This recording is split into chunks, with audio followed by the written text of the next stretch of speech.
Participants हैं, तो क्या स्टार्ट करना है? ओके, कर दो स्टार्ट। मैम आप स्टार्ट कर दीजिए। 51 पार्टिसिपेंट सॉरी। मेरी तरफ से मैम स्टार्ट है। ओके, मैं कर दूं फिर स्टार्ट। जी मैम आप स्टार्ट कर दीजिए। ओके। 9:30 9 तो बज गए मैडम। सॉरी। मैम क्लास की टाइमिंग हो गई है, अगर वेट करना चाहिए तो आप 5 मिनट वेट करें। ओके, ठीक है, बस स्टार्ट कर लेते हैं फिर। Okay ma'am. Assalamu alaikum, everyone. I'm Dr. Nahid Mahar. I'm one of the assistant professors at Pediatric Unit 2 at Civil Hospital. So my topic today will be apparent in my next slide. At the end, we'll do a discussion and take questions. So I've just to give you a perspective of the topic, I've given you a small scenario.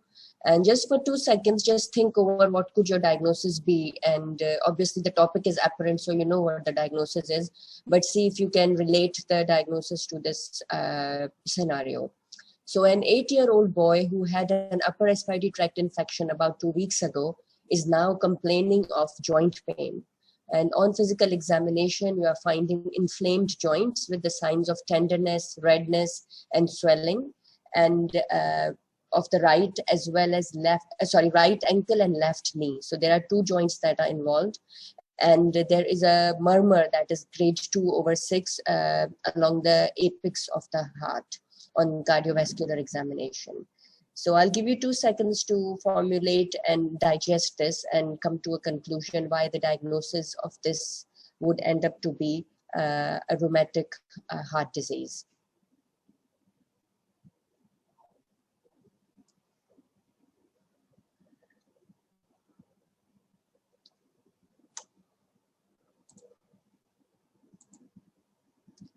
So that's our today's topic, acute rheumatic fever. And we will go through just a bit of background about its physiology and its etiology.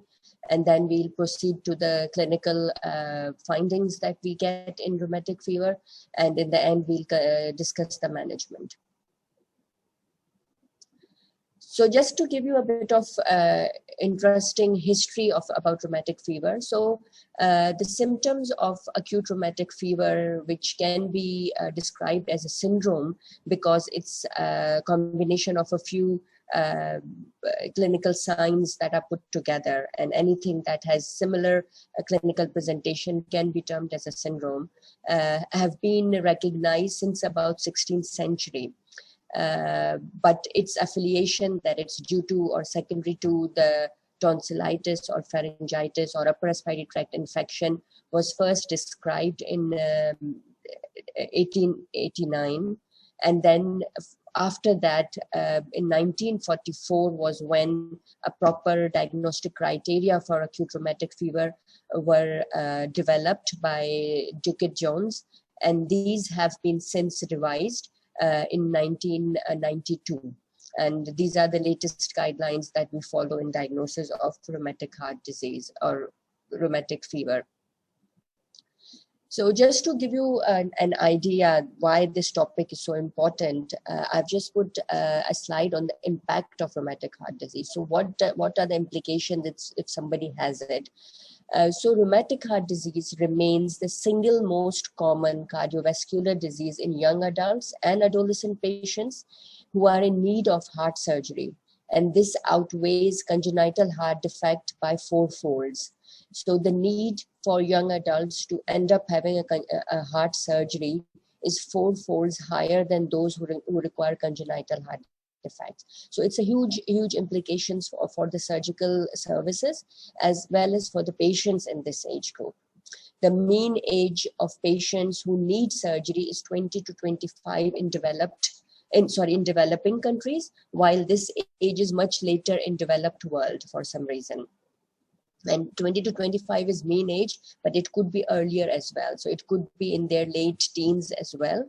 And just imagine a patient who is in their 20s, so they are about around your age, and who are a university going, who have started working, and having to be diagnosed with a permanent valvular disease that is making their activity limited, as well as making their working, going to universities or continuing their employment difficult.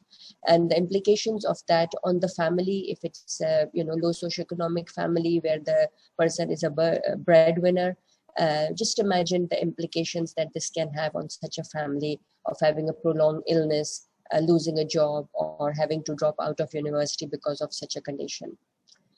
Rheumatic fever and rheumatic heart disease are endemic in Pakistan. Okay. And rheumatic heart disease is one of the leading causes of premature deaths and disability in Pakistan. So all this data is from local Pakistani studies of the various areas. I've picked up this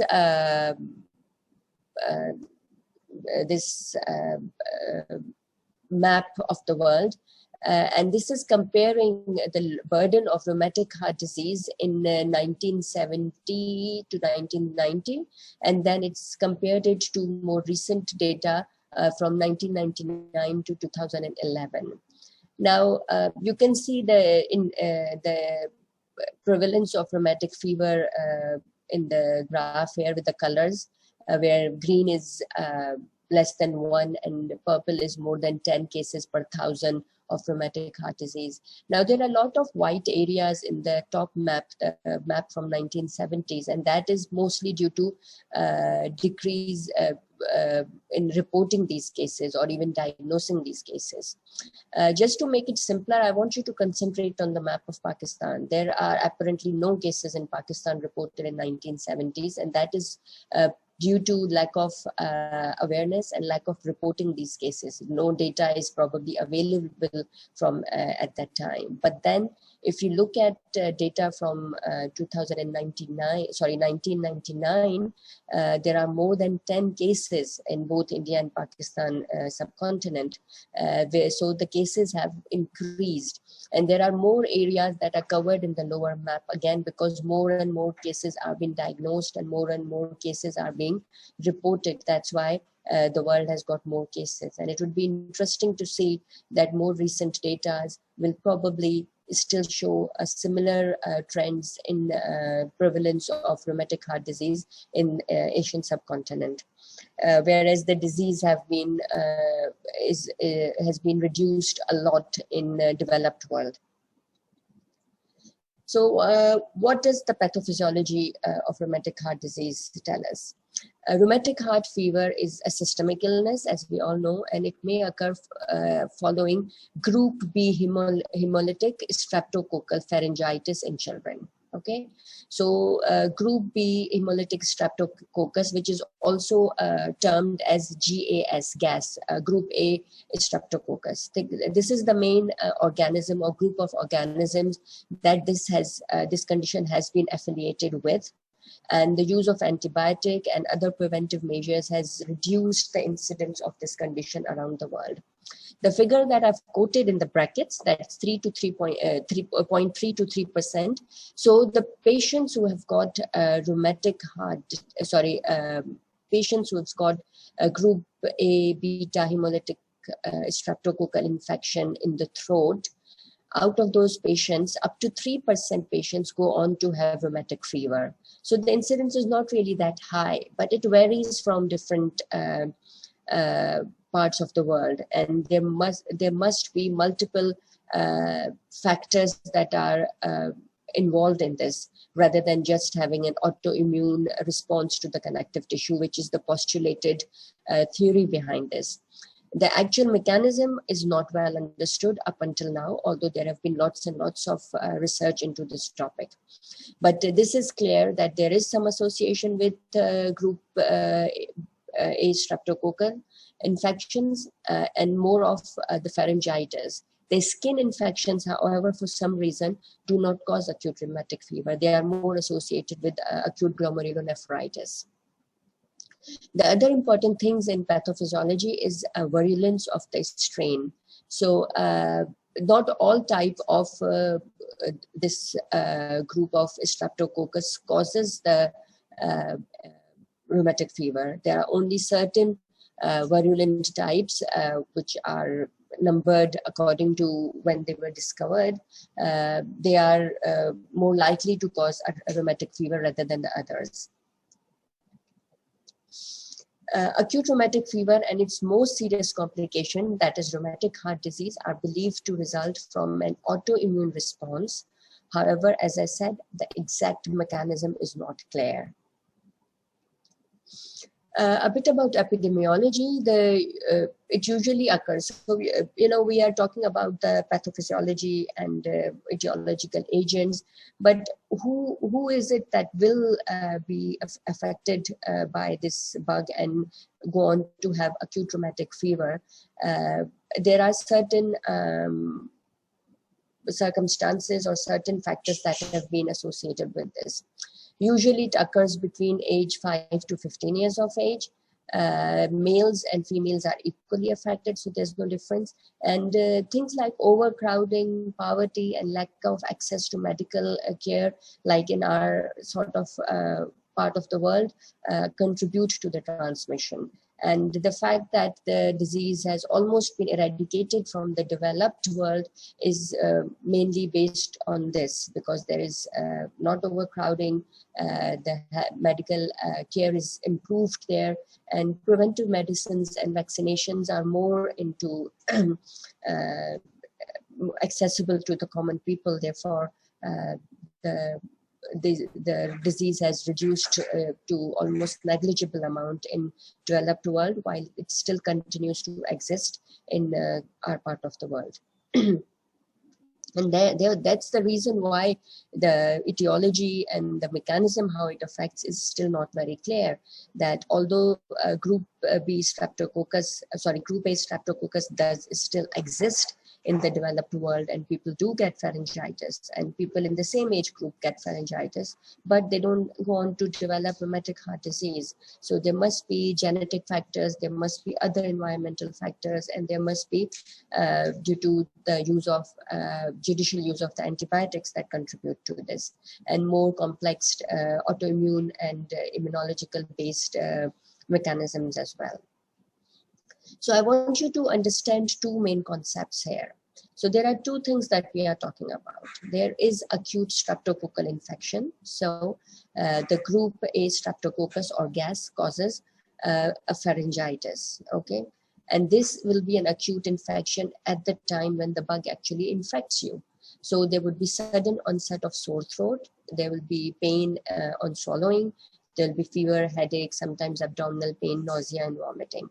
So I'm sure most of you have had or encountered an upper respiratory tract infection or a pharyngitis, and imagine. So that infection is actually could be group A streptococcus, but we do have lots of other bacteria that cause it, and then there are a lot of viruses that cause exactly the same infection and symptoms as well. So that is one concept to be clear about. These are symptoms of the acute streptococcal infection itself. What is rheumatic fever? Rheumatic fever is a sequelae to this infection, okay? And this sequelae occurs about 1 to 5 weeks later than the acute infection itself. The onset, and so in about 70% of the cases, the children would remember that, yes, we had streptococcal infection a couple of weeks ago or a few weeks ago. But in younger children, it's more hard to actually match it with a recent infection because only 20% of younger children had history of antecedent sore throat. And other symptoms on presentation could be fever, a rash, a headache, weight loss, epistaxis, fatigue, and malaise. So a lot of general features that can be the presenting symptoms of the acute rheumatic fever itself. Okay, so the symptoms I discussed earlier are the symptoms of the streptococcal infection of the throat. And then these are the symptoms and connection with the acute rheumatic fever secondary to the sore throat. So we diagnose acute rheumatic fever based on Jones criteria. And this criteria, as I mentioned earlier, was initially formulated in 1944 And later on, this was revised, and up until now, the revised criteria that was revised in 1992 is still being considered and applied in clinical practice. And this is termed as modified Jones criteria. And there are more details on this criteria, and if you want to know more, are available on American Heart Association website and resources. So according to this criteria, there are 5 major and 4 minor criteria that are required, and we'll talk about how many of those are required. And there has to be, in addition to the major and minor criteria, there has to be absolute evidence of a recent group A streptococcal infection. Okay, so this can be confirmed by microbiology and serology. Now, this is just a circumstantial evidence. There is actually no confirmatory test that tells you 100% that this is in fact rheumatic fever. Okay, so for the diagnosis, other than having an evidence of recent infection, you have to have 2 major criteria or 1 major and 2 minor criteria for the diagnosis of rheumatic fever. So this is the list of the major and the minor criteria. In the major criteria, there is carditis, polyarthritis, and we'll go through them one by one. There is chorea, subcutaneous nodules, and erythema marginatum. So these are the 5 criteria that are major criteria, and you have to have either 2 of those or at least 1 of those and 2 of the minor criteria. What are minor criteria? So minor criteria is a fever. So a fever, the disease is called acute rheumatic fever, but fever itself is a minor criteria. So you could have acute rheumatic fever without actually having a fever. And there is arthralgia. So arthralgia is just a pain of the joint, whereas polyarthritis is actually inflammation of the joint. So there's differentiation in the 2 terminologies. There is prolonged PR interval on the ECGs. And there is elevated acute phase reactants like erythrocyte sedimentation rate or C-reactive proteins. This graph is just tells you that how soon after developing the signs of rheumatic fever, you develop various signs of the major criteria of Jones guidelines, and how long after the infection you are still at risk of developing those signs. So polyarthritis can develop quite soon after the acute infection, and the incidence of it is quite high, which you can tell by the height of this graph. And within about 2 months, you are out of risk of developing polyarthritis. Then carditis again happens within a month of developing acute symptoms, and this again peaks by about 1 month, and it's quite high proportion of the patients that have carditis, and it kind of plateaus down then to having no. So if you've not had carditis within 3 months of acute rheumatic fever, you are unlikely to develop it later. But the signs like erythema marginatum and chorea and subcutaneous nodules, as you can see, the graph is lagging all the way to the 6 months, which suggests that, so this is lagging all the way to the 6 months, which suggests that these 3 signs can continue to happen later on. And actually by that time, by 5-6 months, the patient doesn't even remember there was acute sore throat or any preceding history to begin with. So it's worth knowing these signs in isolation, because the patient might not come to you with any other symptoms but just these symptoms. And because these are major criteria, even presence of 2 of them is enough to diagnose acute rheumatic fever. So now we'll take these signs one by one. So migratory polyarthritis. So polyarthritis means that more than one joint is involved, and migratory is because you can have one joint involved, which during the course of illness, actually its symptoms resolve and a new joint would be involved. So it looks like that the arthritis actually migrating. So you might have a left joint, then you a left elbow joint, and then it can be followed by a left knee joint, which continue to resolve, and then a new joint continues to be involved. So arthritis occurs in about 75% of the patients that have rheumatic fever. Typically involves large joints, particularly knees, ankles, wrists, and elbows. The rheumatic joints are generally very, very inflamed. So they are so tender that even the light touch of bed clothing can elicit tenderness. And they would have usual signs of inflammation like heat, redness, swelling, and pain in the joints. One interesting and diagnostic point of polyarthritis is that a dramatic response to even small dose of salicylate or aspirin is characteristic.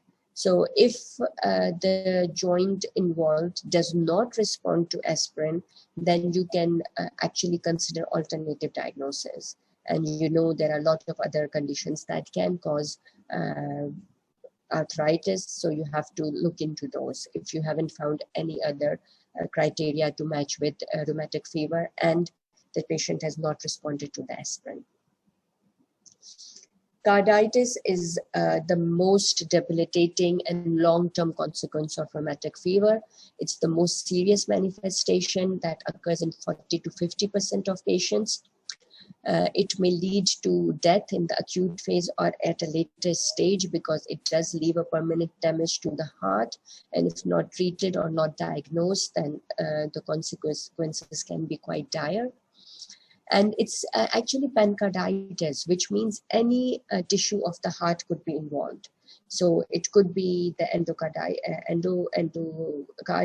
the myocardium, or the pericardium that can be involved. And the signs would depend on the part of the heart that is involved. Most common is the endocardium in the form of mitral and aortic valve involvement. And these initial involvement causes regurgitation or incompetence of these valves. So it's the left-sided valves of the heart that are involved, and the initial presentation is with regurgitation. But clinical presentation, as I mentioned, varies. You could have just tachycardia, you could have murmur, and if the child is already known to have a murmur, then it might be a newer murmur that would lead you to the diagnosis of this. Now, previously, having a murmur was enough to call it cardiac involvement for rheumatic heart fever. But more recent studies are suggesting that no, if you are suspecting rheumatic fever, an echocardiogram should be performed.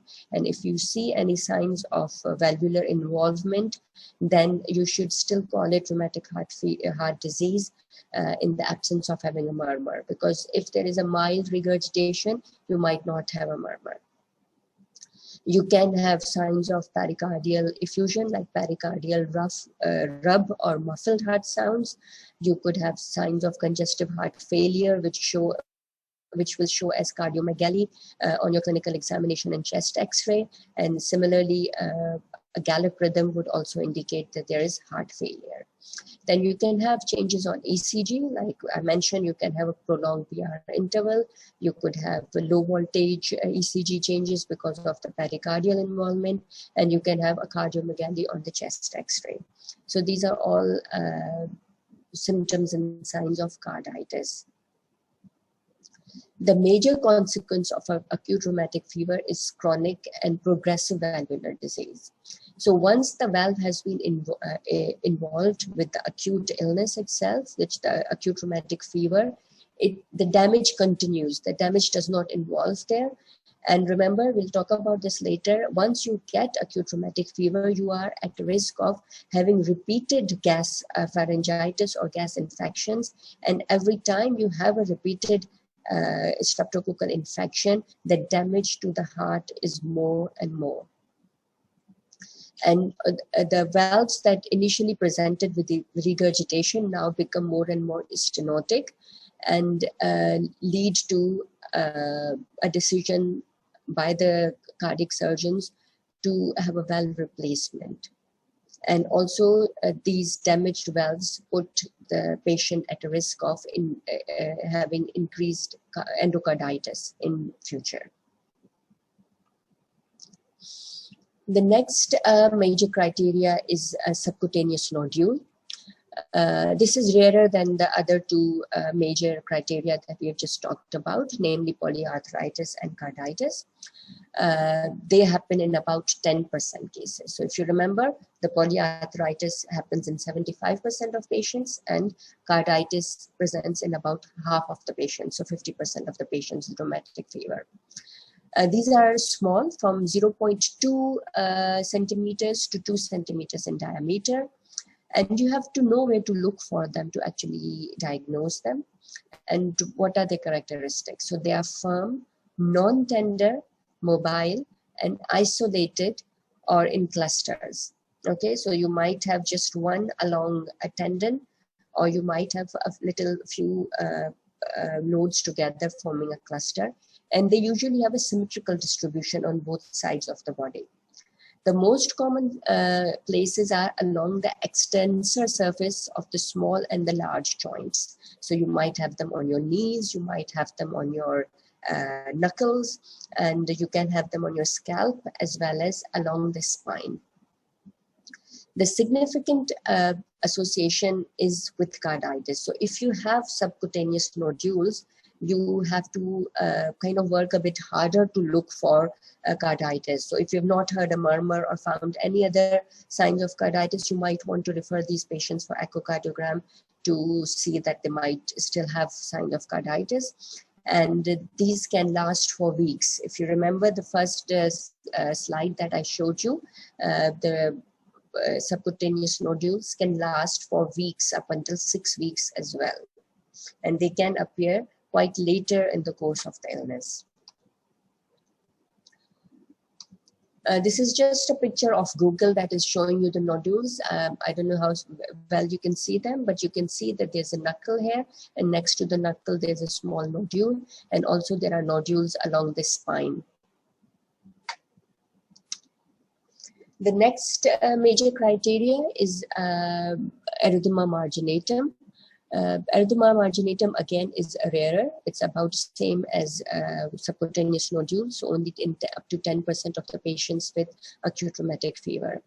It's non-pruritic rash, so you have to remember the characteristics of these nodules and this rash, because nodules and rash are very common in clinical practice, and you might see them. And they also have differential diagnosis. They can be associated with multiple other conditions like subcutaneous nodules. You can see them in a lot of other conditions like rheumatoid arthritis, which is a different entity to rheumatic heart disease. You can have them in other kind of arthritises, and also you can have them in infections like mycoplasma and other multiple infections. So erythema marginatum is present in 10% of cases. It's non-itchy, and it can involve trunk and inner proximal parts of the extremities. Okay, so they are inner and proximal parts of the extremities where you can find them. They are reddish border and clear centers, and they've been described as being serpiginous or annular. So they can be in the shape of a snake, so they are a bit wiggly-woggly, and they can also have a circular, annular kind of pattern. And they have been also described as evanescent. Now, evanescent is a term that means they disappear very quickly. So they respond to the temperature of the body. So if the body is hot, or due to fever, or because the child has been lying in blankets, the rash will appear. And then once the child's body cooled down as the temperature settles, or the child has been more up and about and not lying inside his blanket, the rash would disappear and then reappear again on reheating of the body. So that is quite characteristic of this rash. And if you are confused about a rash in a person, in a patient, then this is quite a characteristic feature that you can ask about and see if the child has these symptoms. These are again some pictures of the Google. As you can see that there is center clearing, and in this picture you can see more clearly that they are annular in shape, but then there are some that are serpiginous as well, or snake-like formation. And there I've got red borders and center clearing. And in this one, the center clearing is not very well presented, but you can see the annular pattern of the rash very clearly. The more drastic of the major criteria of acute rheumatic fever that is fortunately rarer is sydenham chorea, which is also termed as rheumatic chorea. So chorea are more like jerky, sudden, abrupt movements, and they occur in about 10 to 15% of the patients of acute rheumatic fever. They are usually isolated. Frequently, they are very, very subtle, and neurological behavior issues can also be there. Sometimes they are so subtle that patients are not diagnosed. And remember that chorea happens quite later on in the course of rheumatic fever, and the person might have forgotten that they've had any symptoms related to rheumatic fever or even preceding pharyngitis. So it can start off with emotional liability. So emotional liability, it might be that the patient is just become very scared, or they are crying all the time, or they are anxious to go to school. So it can just be something very subtle.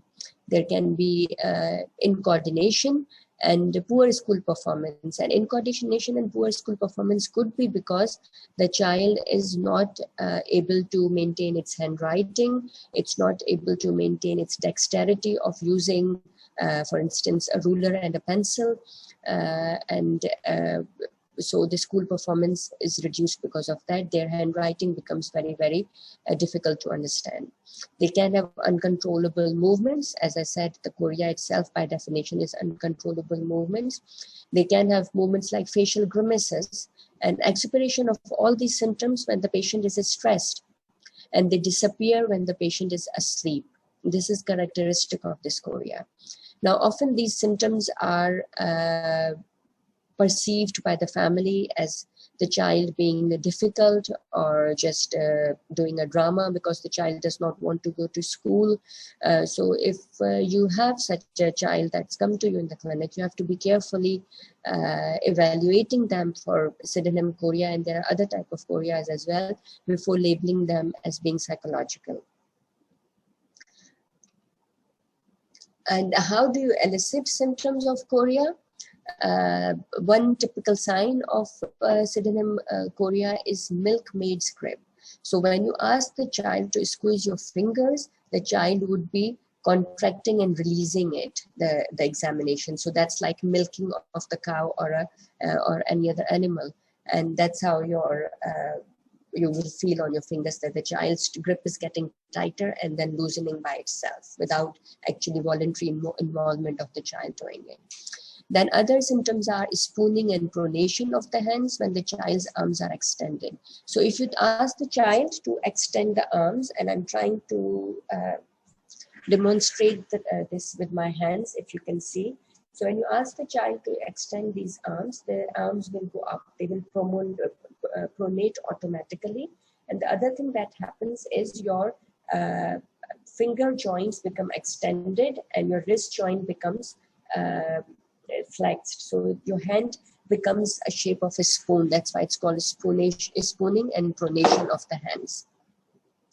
And then darting movements of the tongue upon protrusion. So if you've seen a frog pushing its tongue out and then taking an insect and going back in again, that's called darting movement of the tongue. And these children might have sudden protrusion of the tongue and then withdrawing it, which is again characteristic. And they've got fasciculations in the tongue continuously. So if you ask them to stick the tongue out, they will not be able to hold it still. It will continuously moving, like moving of their body.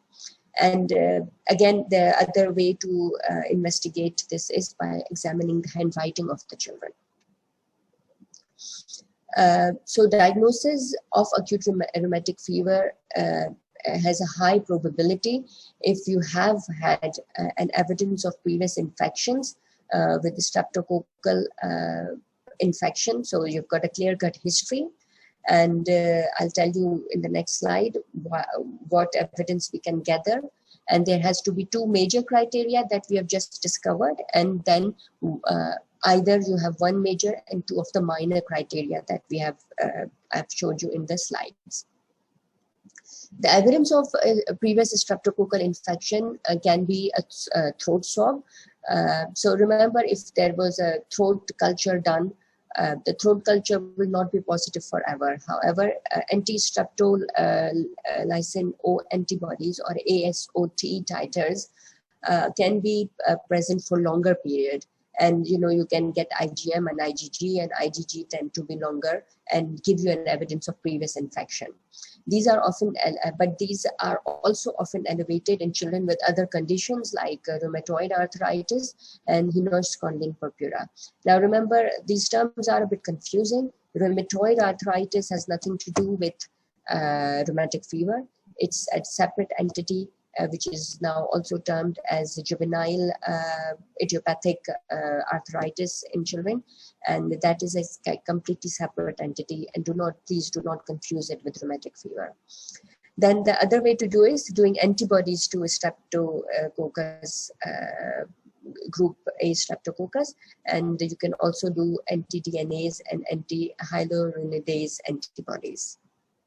The most common investigation done, however, is ASOT, which is easily available in different labs. The antibodies might not be easily available. And again, all of these can be positive in other conditions, so they are not 100% absolute diagnostic for rheumatic fever. And that's why you have to match the evidence with the clinical features. Now we'll talk about the treatment. Now, all patients, because 50% of these patients can have rheumatic heart disease, should be placed on bed rest and monitored closely, so their activity should be limited. Okay, because until you have convincingly excluded carditis. The treatment would be obviously, first the treatment is of the acute symptoms in itself, and then preventive treatment. So once the diagnosis of acute rheumatic fever has been established, and regardless of the throat culture results, the patient should receive 10 days of orally administered penicillin or erythromycin if they are intolerant to penicillin or allergic to penicillin, or single intramuscular dose of benzathine penicillin. Okay. After this initial course of antibiotic, the patient should be started on long-term antibiotic prophylaxis because they are at a lifelong risk of having reinfections. And as I mentioned earlier, the more reinfections you get, the more damage can happen to your heart. Patients with typical migratory or polyarthritis and those with carditis without cardiomegaly or congestive heart failure should be treated with oral salicylates. Remember, at the early onset, we did speak that arthritis should respond to salicylate, and if it doesn't, then you have to consider alternative diagnosis for your condition. So it's very crucial that you've diagnosed this and you should start treating it. Patients who have carditis, clear-cut evidence of carditis in the form of alveolar regurgitation or one of the other signs that I mentioned earlier. If you remember, we mentioned that you could have pericardial effusion, you could have congestive heart failure, tachycardia, prolonged PR interval, or evidence of heart valves involved on an echo. Then you have to treat these children with corticosteroids. Because chorea often occurs as an isolated manifestation and it disappears by sedation, these patients can be treated with phenobarb, which is the drug of choice, to keep them a bit sedative and calm so that the symptoms of chorea can be subdued. The arthritis and chorea or of acute rheumatic fever resolve completely without a sequelae. Okay, so good thing is that these symptoms actually resolve within a couple of months totally. Sorry, chorea can last for up to 6 months, 7-8 months, but the arthritis resolves quite quickly into the illness with the treatment, and they do not leave any permanent damage. The long-term sequelae is usually just limited to the heart, and that can be quite life-threatening to the patient. The patients with cardiac valvular disease secondary to acute rheumatic fever are at increased risk of developing infective endocarditis, so they need a lifelong prophylaxis for endocarditis. And I'll just mention a couple of points for endocarditis, because endocarditis happens from bugs that normally live in our mouth. They have to be advised to keep their dental hygiene pristine, and they have to avoid any piercing of the body or tattooing of the body. And if they are having any procedures, surgical procedures, they need a prophylaxis antibiotic for the infective endocarditis during that period. The prognosis of patients with acute rheumatic fever depends on clinical manifestations present at the time of the initial episode, the severity of the initial episode, and the presence of the recurrence. So if the disease has hit them hard initially, so if they are those unlucky ones who have had cardiac involvement, then they are likely to have more poorer prognosis in future, or they're more likely to have more permanent damage. But if they've escaped having a cardiac involvement at the initial onset, or very minimal cardiac involvement at the initial onset, then the prognosis is better. Approximately 70% of the patients with carditis during the initial episode of acute rheumatic fever recover without any residual heart disease. The more severe initial cardiac involvement, the greater the risk of residual disease. Okay. So how do we prevent patients from having acute rheumatic fever?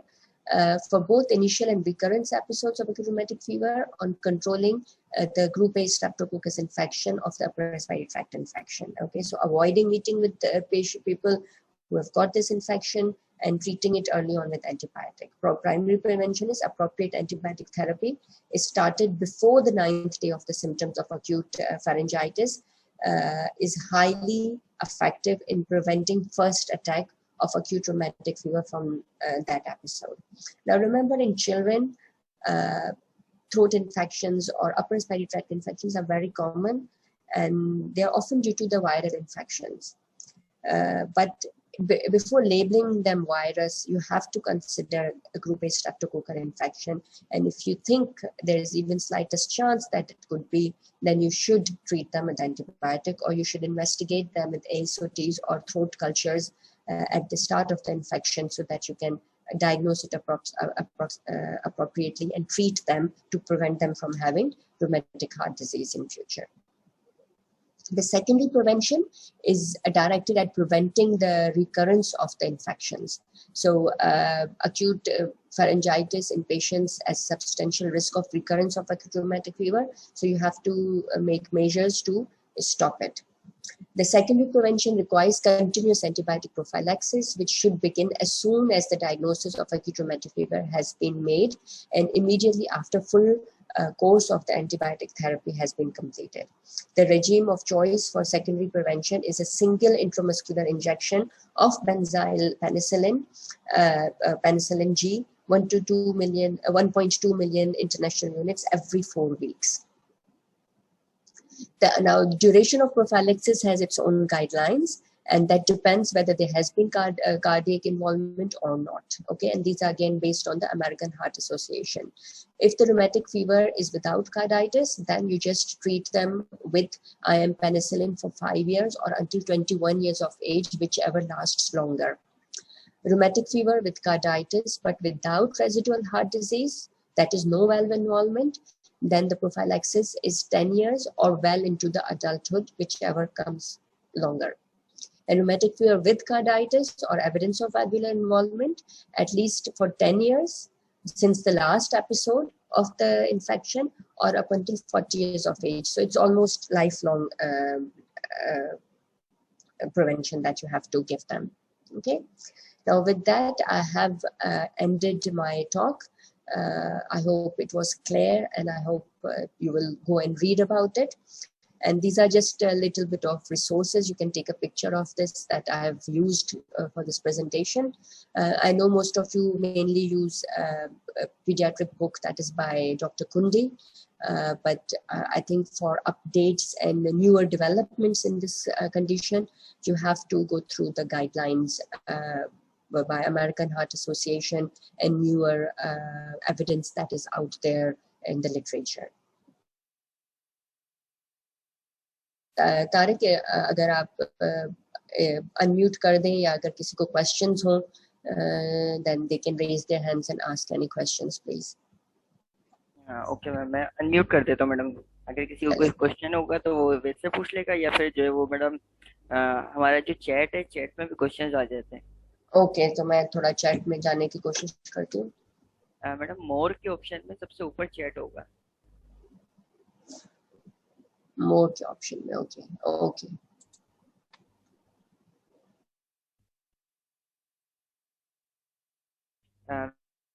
Mute कर दिया है, मतलब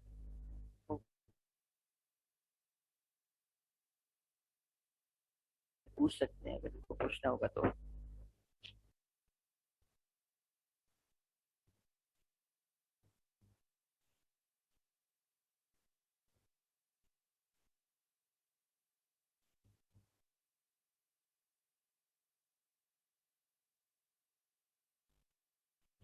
ma'am आप mute हो गई, unmute कर दें। Sorry, these are the minor criteria, and you can find them anywhere in the any of the books or even of any website. Okay, somebody said gallop rhythm.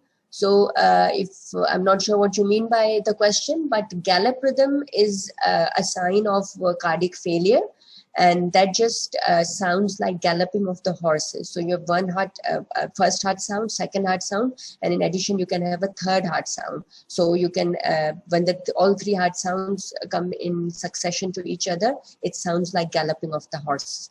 And I'm sure you can Google it and hear it. And if once you come back to wards, we can find patients and show you. Is mentioned. Okay, the next question is when prophylaxis is mentioned, are you talking about antibiotic and taking them lifelong? Yes. So antibiotic